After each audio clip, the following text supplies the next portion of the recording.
Hi guys, it's Kimmy. Okay, so I'm here with a tutorial for you. This was a requested tutorial through a few of my Messy Desk friends when I did my Smashbook for the Smashbook swap, and I made some handmade paper beads. Now, I was going to show you guys two different ways to do it, but I want to run through the list of supplies that you're going to need in order to do it, and it's pretty simple. Things that are really easy to have on hand, I guess, would be a way to say it. Okay, so let's get started. You're going to need a clear glue. I'm using Martha Stewart's Craft Permanent Glue. It's a cheap alternative to like a glossy accents, but it doesn't do that like glass effect type thing. Now, another really cool thing to use is the Ink Essentials Crackle Accents on this, because it kind of looks like broken glass beads after it dries. That's another way to use it, but for this one, I'm just going to use my Martha Stewart's permanent glue. And I have a little tray here that I pour, a little dab in. Okay. And I lost my lid, so I got a stick pin in there, keeping it from leaking everywhere. And you're going to need a paintbrush. I have these corsage pins that I use to do this. It makes it easier for me. So when the bead's already made and needs to dry, I just slide the bead onto there and I poke it into like a cardboard box. I used to have like a piece of fabric bolt. And I don't know where it went, so I had this package from my haul video earlier, so I'm just going to use this. And I'll show you guys when it gets to that point what to do with that. You're going to need a ruler. Now, depending on the width and the thickness of your bead, this is where the two-step process kind of comes in. Or the two ways of doing it, I guess, would be a way to say it. You're going to need, like, this is a quilling tool. This came with my Cuttlebug Quilled Flowers kit. And it's just like sort of like a metal pin. And then it's got, like, this end on it. And the end's got, like, a little tiny slit where the paper could fit through. I don't know if you can see that really well. But, this is one way of doing it. This is when I use, like, things like, let's see here. Here's my findings. Let me see. Like when I use things like, these are called eye pins or head pins. And this one just has like a decorative daisy at the end. But they do have like just plain, like, right here's a plain eye pin. This is an eye pin. Okay, and so when you want to use things like this, you want the bead to sort of be, smaller at one end so it don't slide off and blah, blah, blah. So, that's where the quilling tool comes in. Now, if you want to thread it through something more like jute or hemp or, like a fat yarn or a ribbon, whatever you may be using it to thread it on for a project, I like to use this a craft dowel. Now you can use skewers if you have those on hand. The end of a paintbrush will work. Something just with a fatter end, just so it. But this one right here I just keep on hand specifically for my paper beads. And then I'm not sure if I told you, but you're going to need a ruler. And then I pulled some paper, and of course when we're making paper beads, we're going to need some paper. Excuse my hands again, I still have yet to go get the spray paint that me and my son was making spray paint art outside today. But I've yet to deal with that. So anyways, I just pulled some random pieces of scraps.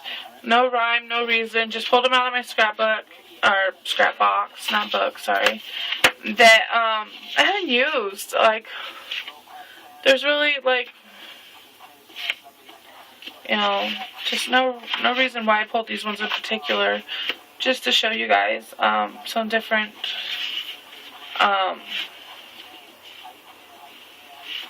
things you can do with these beads, I guess. So, yeah. Okay, let's get started. I'm going to use this pink striped one here first. and just make a basic bead, okay?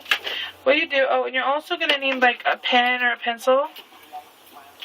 Now the side of the bead that's going to be rolled on the inside that you're not going to see is the side you're going to want to make your mark. Now see, I really like this look right here on this side, but I really like this on this side. But first bead, I'm just going to make, you know, this one.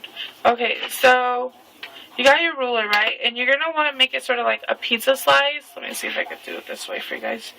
Okay, and depending on the wideness down here, this is how wide your bead's going to be. And this is where it ends. So you put it here to where it ends, and you could slide it in, and say you only want like, you know, a ½ an inch wide bead. You just take and oh, I'm marking on the wrong side, so I guess we're going to do a stripe bead first, okay? So, there you go. You got your pizza slice bead, okay? And you're going to want to use, like, at least an 8-inch long piece of paper, because the more paper that's rolled on it is how it's going to get its stability and not get crushed really easy, I guess would be one way to say it. Okay? And you just grab your scissors and you cut along that line you just made. Now you can make a variation of sizes just because you made this one this width. It's really could do any width that you're comfortable with rolling, basically. Okay.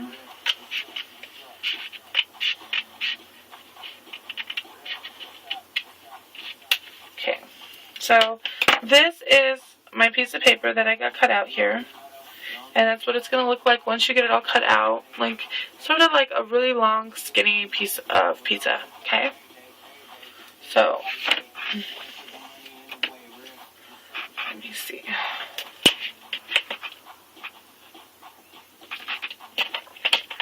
Okay, now that you got your paper cut out, and now is the time to decide, do you want a fat, threadable hole, or a small narrow hole for like an eye pen or something. I think I'm going to show you how to use the dowel first, because it's a little bit more challenging than the quilling tool here, okay? So what you first do is you kind of just run your thumb on top of the paper, right? Let me see if I can. Okay, you put your thumb on top of the paper and you kind of just pull it, like to soften the fibers of the paper to where it's going to be easier and not so hard to get it to wrap. Like sort of like when you're curling ribbon around the edge of a scissors for your packaging, you know? And you just soften them fibers to where it's really easy to work with, okay? And you just keep doing it for a couple seconds on each to where they're really like soft, bendable, you know, really good to work with. Because you can do this with all sorts of, like, I've done this with graphic 45 paper. And we all know graphic 45 is like this thick, lush, like luxurious, really nice paper, you know. But it's thick, it's hard to bend, you know, and stuff like that. But I've done this with that paper. So it's really, you can use any kind of paper that you want.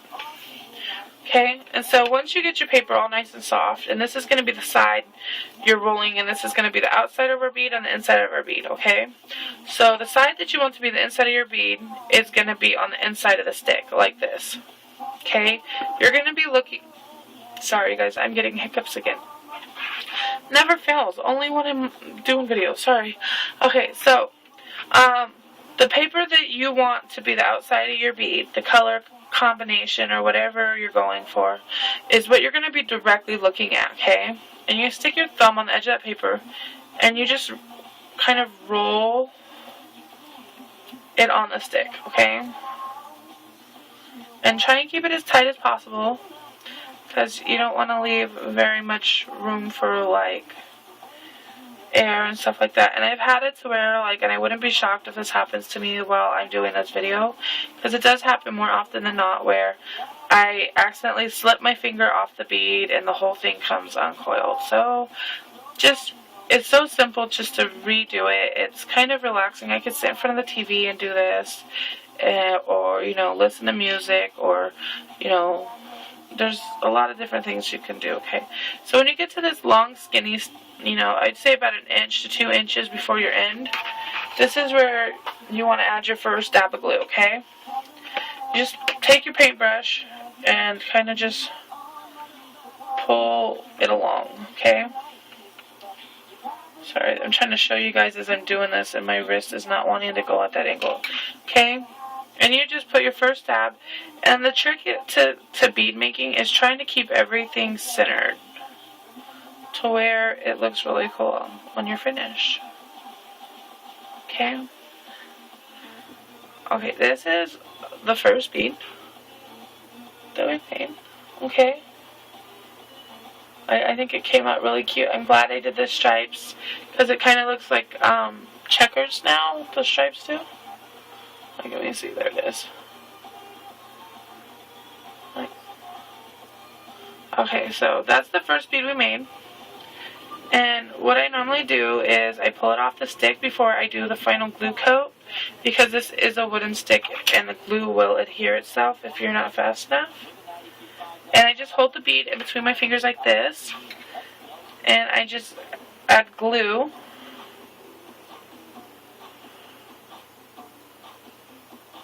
to the bead. And I just glued the whole, like, outside of the bead. And this is sealing it and making it a permanent bond, okay? And it's also giving it, like, a shiny, like, plastic or glass luster. Can you see?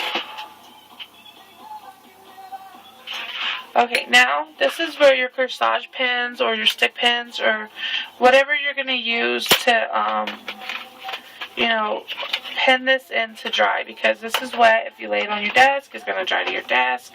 It's glue, you know, so glue's, you know, main purpose is to stick to things, so seal it off. So we're going to put it on one of these long corsage pins like this, okay? And then what I do is I just take my box here, let me see if I can show you, like this, okay? And I just take and I poke it in there and I let it set, and it takes about 45 minutes to an hour to dry. And then I got my bead and I can put it on whatever I want. Okay, now that is technique 1 with the wooden dowel, okay? And this dowel, like, basically applies to anything that you don't have that little slot that you could put the paper through. Okay, now here is number 2, and I'm going to use some of this gorgeous shabby chic looking rose paper here. And I'm going to use the quilling tool and show you how to use that to make your beads. Okay, just measure, like, I just eyeball it. I never really, like, unless I'm making exact, precise shapes and beads, I just eyeball it, and normally I just go with what looks fun, you know? Okay, and you cut out your little pizza slice here. Now you can draw your line and then go and use your paper trimmer if that's what you want to do. Okay.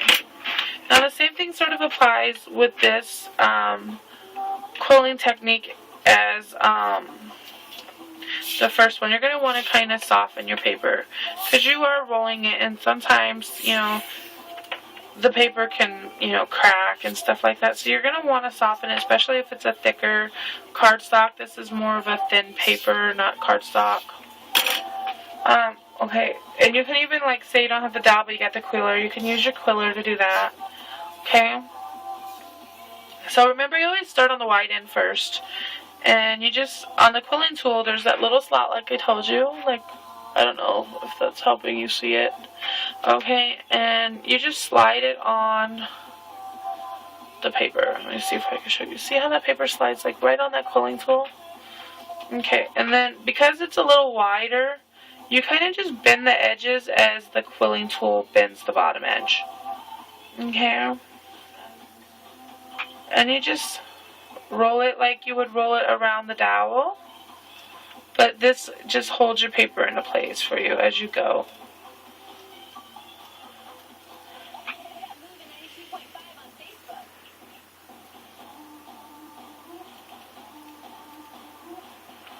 Now, I do like the dowel technique, and I do like the quilling technique.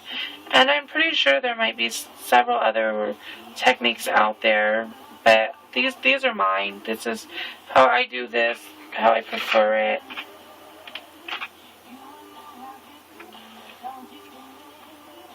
That's what I like to do, so...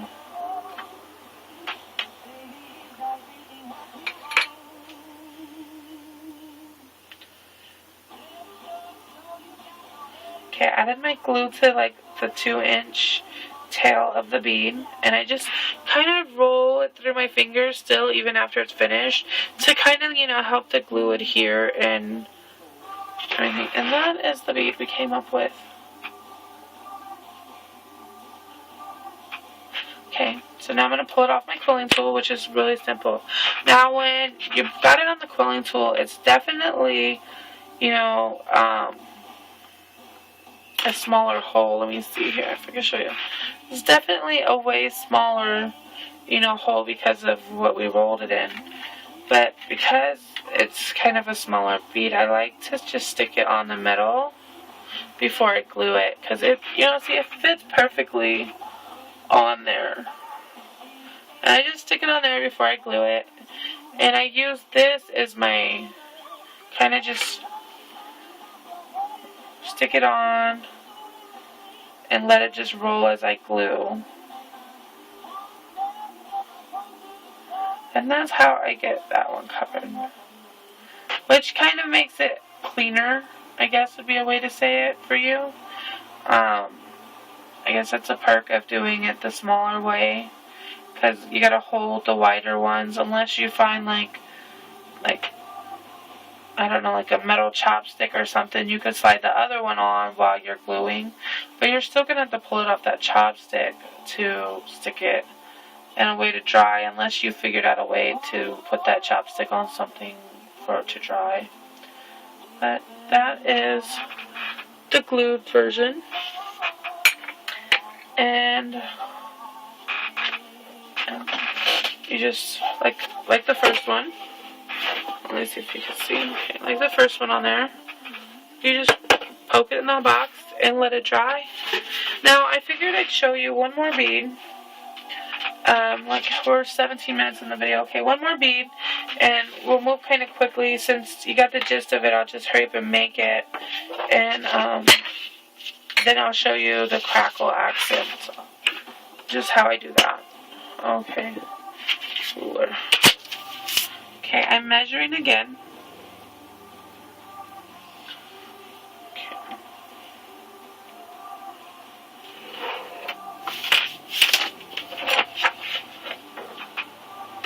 Oh, there's my paper cutter.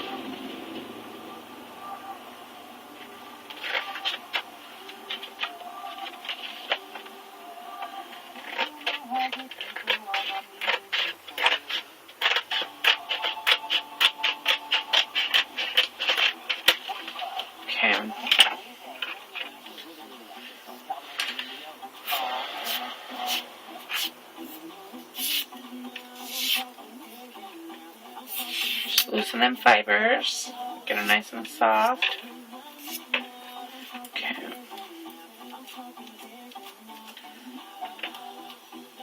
And I'm looking at the green piece because that's the color that's going to be on my outside. And I'm rolling it.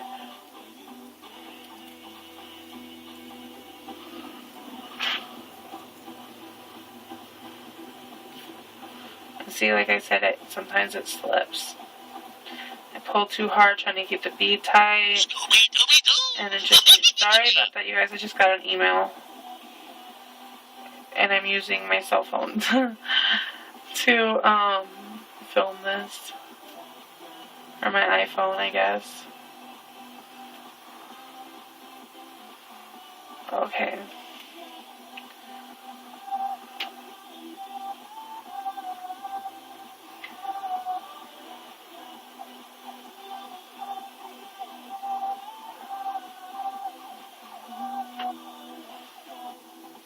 Oh, this one's kind of neat. Like, the green lines are just, like, barely matching up to where it's still striped. See, I like to do this, like, where I lay my paper in the bowl, and I stick my brush over it, and I just pull my paper instead of pull the brush. And that normally gets a pretty good, thick, even coat of glue on there. Okay, and the bead. We center a little. You can work the bead, like say your rolling kind of gets uneven. You can work the bead to where you can slide the, sorry about that, people going down the road. So rude, huh? I got my window open. It's like 84 degrees today. Okay. Now the crackle accents, what I do with that is I kind of just, because you gotta kind of get a thick layer on the bead to get that cool crackle effect. I kind of do like what you do with glossy accents when you're doing like altar dominoes and stuff, where you just kind of coat the whole thing with a nice thick layer.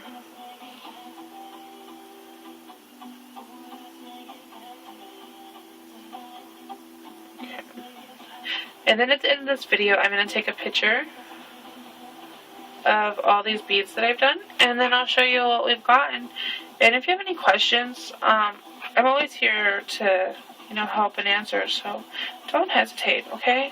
And if you see anything in any of my videos that you want to learn how to do that I didn't give specific instructions, go ahead and ask to do that too. I love doing tutorials for you guys.